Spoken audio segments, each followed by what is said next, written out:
Willie Diefenbach-Jones out of Houston, and thank you so much for joining me. Have you ever struggled with a decision and you feel like you're just in turmoil? You look at it and you say, oh, I want to do this, I want to do that. What should I do? And you just struggle over it. I have talked to so many people recently that are just struggling with making a decision. So I'm going to give you some tips to how to think about this. When you're trying to make a decision, name your fears. Write them down on a piece of paper. What am I afraid of? Because oftentimes it's what you're afraid of that's causing you not to make a decision. Now, after you've listed all of your fears, write down, and if that happens, what?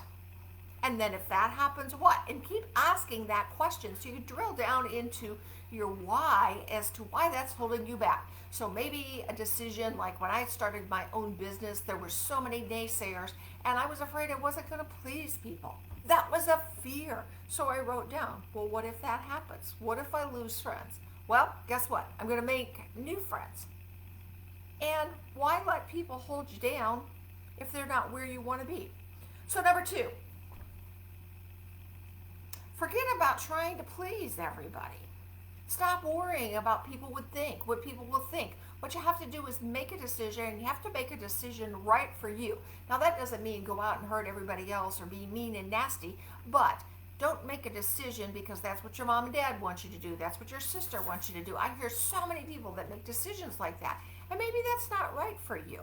You know, I was in corporate America for many years. Yes, it was the right place, but when it came time to change, it was time to change. And I hope you look at it like that as well.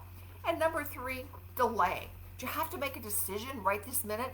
I find for me, oftentimes I can make a decision and I write down the pros and cons. And when I think about it, what I do is sleep on it.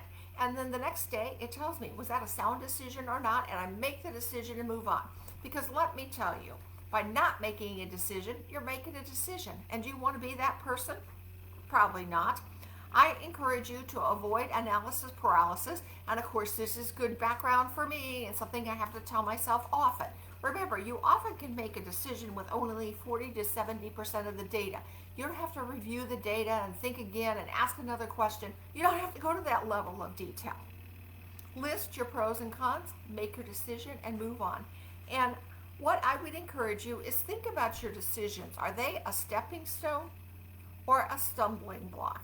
If you let something stick in your mind for a long time, it's a stumbling block. Make it a stepping stone. So make those difficult decisions today, and you're going to have a better life and go to the next level. And speaking about a better life, if you want to know some of my books about intention, my favorite books, please private message me, and I would be glad to share. Hey, have an amazing day. Bye for now.